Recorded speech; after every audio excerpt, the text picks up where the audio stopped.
This video is an ebook haul because I did upgrade to an Oasis over Christmas and I figured I'm gonna have to buy books for it sometime.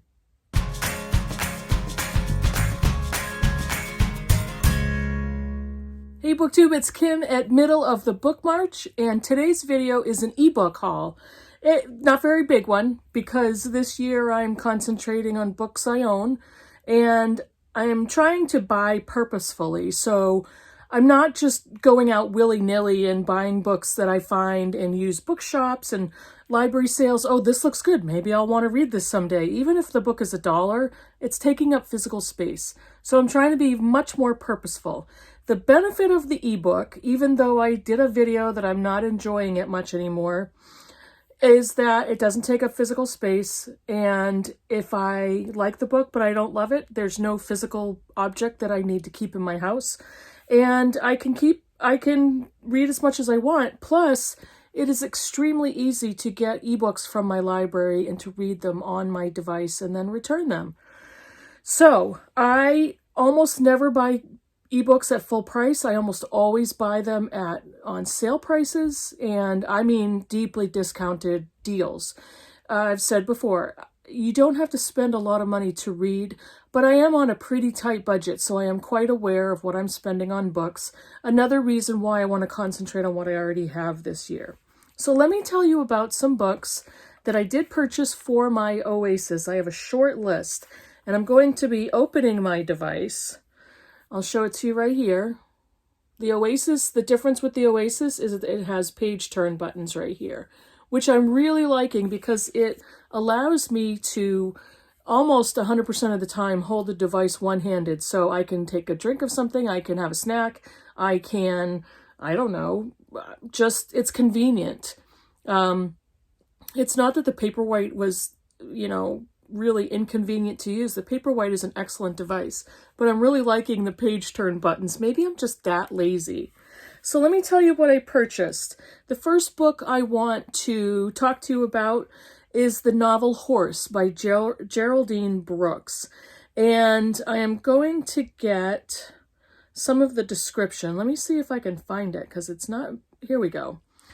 Horse by Geraldine Brooks. It is, yes, a new release. Fairly new release, and this is one of them that I'm really looking forward to reading. This is kind of a novel that goes back and forth from different time periods. It starts off in Kentucky in 1850, and it's about a racehorse named Lexington, all based on a true story, and the enslaved groom that raises Lexington from a bay foal. And they form a pretty lasting bond, a very strong bond. And eventually the country erupts into civil war. So there's some discussion about racism and slavery. And then there's another time frame in the 1950s in New York City, and Martha Jackson is a gallery owner that comes upon a piece of art depicting an equestrian oil painting.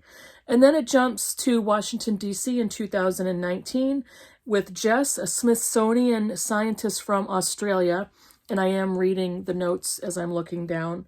And Theo, a Nigerian-American art historian, and they find themselves connected through the interest in the piece of art and the bones of the horse to try to understand and study its strength, its vitality, its winning qualities.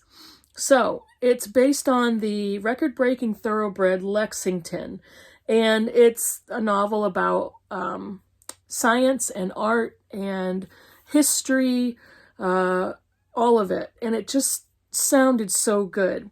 And anybody that remembers, Geraldine Brooks is kind of a problematic author for me. But this novel really struck me, and I've really looked forward to reading it. And this book came up on a deal for $1.99. So I thought, I'm going to try that. The next one I want to talk to you about is Salt Lick by Lulu Allison. And I've seen this book a few different places. This was longlisted for the Women's Prize in Fiction, and it's kind of a dystopian, what's the word I'm looking for? I guess it would be dystopian. It's set in England where the sea is coming upon the land. And food production has moved overseas and people are forced to leave the country for the cities.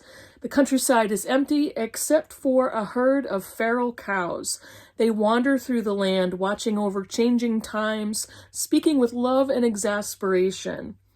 So it's a couple of different perspectives of people leaving the country, deserting the country for the cities in order to survive, in order to eat, and you know, people running from restrictions and looking for secrets and truth about families. But it sounds really good. And that premise of a band of feral cows, that alone got me. Let's see, the next one is, this is Daughters of the Stone by Dalma Llanos Figuera. And I apologize for the mispronunciation. She is a Puerto Rican author. And let me get to the summary here. Typically, these devices are very easy to navigate. Let's see. This is the author of A Woman of Endurance, I believe is the title, which I have. Let me see. Can you see it? I think I have it in here somewhere. This is her debut novel about a family of Afro-Puerto Rican women spanning 5 generations. And I'm going to read this part of the blurb because it's got some detail on there. It's the mid-1800s. Fila, taken from Africa, is working at her second sugar plantation in colonial Puerto Rico, where her mistress is only too happy to benefit from her impressive embroidery skills. But Fila has a secret. Before she and her husband were separated and sold into slavery, they performed a tribal ceremony in which they poured the essence of their unborn child into a very special stone. Fila keeps the stone with her, waiting for the chance to finish what she started. When the plantation owner approaches her, Fila sees a better opportunity for her child and allows the man to act out his desire. Such is the beginning of a line of daughters connected by their intense love for one another and the stories of a lost land. Now, the stone is crucial to the story, and again, it's a novel of multiple perspectives, and the stone is important in the line of the story. So, the next one is a fantasy novel, and I think this may be a young adult fantasy novel, but it sounded really good to me, and here and there I really enjoy fantasy novels. This is called The Daughter of the Drowned Empire by Frankie Diane Malice. This is Cleopatra meets Throne of Glass in this stunning fantasy debut. 19-year-old mage, Lady Liriana Batavia, is third in line to the seat of power in Bamaria, a position of wealth and privilege, but not safety. Excuse me. Bamaria falls under the rule of the Lumerian Empire, survivors of a celestial war whose island sank in the drowning. Here's another story of the water overtaking the land. Now all Lumerians submit to the Emperor and his strict laws about magic. He decides what magic can be practiced and what powers remain forbidden. He decides who will die for possession of forbidden magic. Lyre's own cousin was executed for wielding the wrong kind, and for years Lyre has sworn to protect her older sisters, helping them conceal their own illicit magic. But when Lyre must participate in the ceremony that reveals her power, she uncovers something else entirely. Something that means banishment from the Empire. I also think there's a little bit of fantasy romance in this novel, and I thought, I'm going to try it. What if I get to lose? And it sounds really good. So I don't read fantasy very often, but I really enjoy it when I do, and I've read fantasy most of my life, even as a teenager, getting into adulthood, and when I was kind of going from a tween into a teenager and young adulthood, I read a lot of fantasy and I really loved it. Oh, let's see. I have two.